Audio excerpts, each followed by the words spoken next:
लोगों से कहना चाहता हूं, कम मेक इन इंडिया।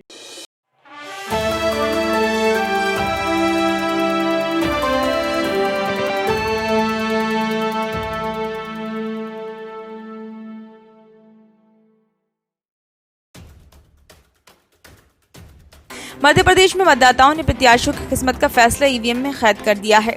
परिणाम आने तक प्रत्याशियों के दिलों की धड़कनें कभी तेज तो कभी धीमी होती रहेगी। लेकिन सबसे बड़ा सवाल यह है कि मध्य प्रदेश में हाई प्रोफाइल सीटों पर वहां का समीकरण क्या रहेगा। क्या दिग्विजय सिंह मध्य प्रदेश के मुख्यमंत्री शिवराज सिंह चौहान के किले को ध्वस्त कर पाएंगे? क्या दिग्विजय सिंह महाराज के क्षेत्र में अपनी मजबूती दिखा पाएंगे? चुनाव में सत्ताधारी भाजपा और कांग्रेस नेता राज्य में घूम घूम कर रोड शो और जनसभाएं करते रहे, एक दूसरे पर आरोप प्रत्यारोप लगाते रहे और अपने प्रत्याशियों के पक्ष में मतदान करने की अपील करते रहे। लेकिन इन सब के बीच बीजेपी ने कांग्रेस पर लगातार एक शब्द उछाला, बंटाधार। ये शब्द भाजपा द्वारा दिग्विजय सिंह और 1993-2003 में राज्य के मुख्यमंत्री के रूप में उनके 10 साल के शासन के लिए इस्तेमाल की जाने वाला अपमानजनक शब्द है।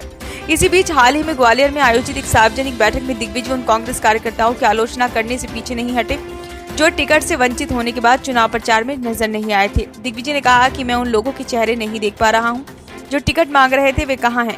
क्या यही है कांग्रेस के प्रति आपकी निष्ठा? आपको शर्म आनी चाहिए। जो लोग टिकट मांग रहे थे और अब घर बैठे हैं, उनके लिए मेरे दरवाजे हमेशा बंद रहेंगे। दिग्विजय का ये तर्क दे सकते हैं कि उन्होंने ये निंदा करने का अधिकार पा लिया है जिस व्यक्ति ने घोषणा की थी कि वह 2003 की हार के बाद 10 वर्षों तक चुनाव नहीं लड़ेगा। उसने पिछले 5 वर्षों का अधिकांश समय मध्य प्रदेश की लंबाई और चौड़ाई में घूमते हुए बिताया है। हो सकता है कि दिग्विजय इधर उधर लड़खड़ा गए हों और अक्सर हिंदुत्व क्षेत्र में अनिश्चित रूप से चले गए हों, जहां कांग्रेस अस्थायी रूप से पहुंची। लेकिन जहां तक भाजपा का सवाल है, वे राज्य में कांग्रेस के आक्रामक चेहरे हैं।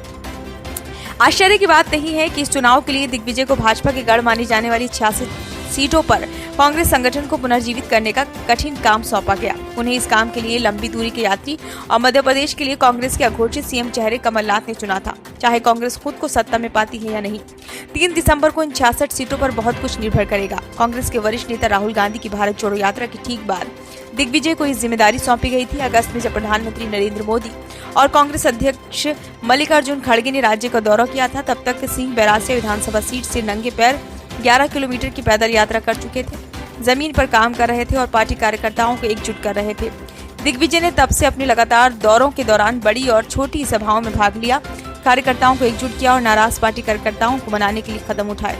पार्टी कार्यकर्ता उनके बारे में बात करते हैं कि उन्होंने जमीनी स्तर के कार्यकर्ताओं को मंच पर आने और अपनी शिकायतें बताने की इजाजत दी, क्योंकि उन्होंने धैर्यपूर्वक उनके सुझावों को सुना और लिखा था।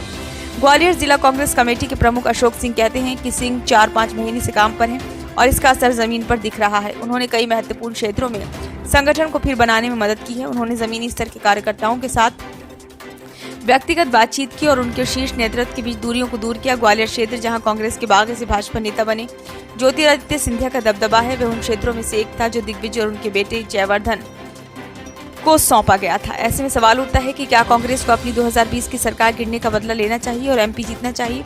वहीं पार्टी जयवर्धन से बड़ी भूमिका निभाने की उम्मीद है।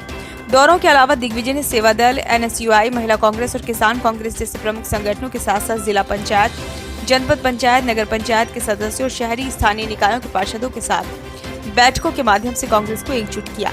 हालांकि कांग्रेस को अभी भी 40 से अधिक विधानसभा सीटों को विद्रोह का सामना करना पड़ा है। पार्टी के कई उम्मीदवार बसपा में चले गए हैं, जिससे कांग्रेस जो उम्मीद लगाए है उसको झटका लग सकता है। टिकट वितरण को लेकर सार्वजनिक तौर पर कुछ घटनाओं के बाद कांग्रेस को भी दिग्विजय और कमलनाथ के बीच मतभेद की बात को खारिज करना पड़ा है। बीजेपी के लिए सबसे पसंदीदा निशाना बने हुए हैं जो उनकी सरकार के तहत कुशासन का दावा करने के अलावा उन पर हिंदू विरोधी होने का आरोप लगाती है।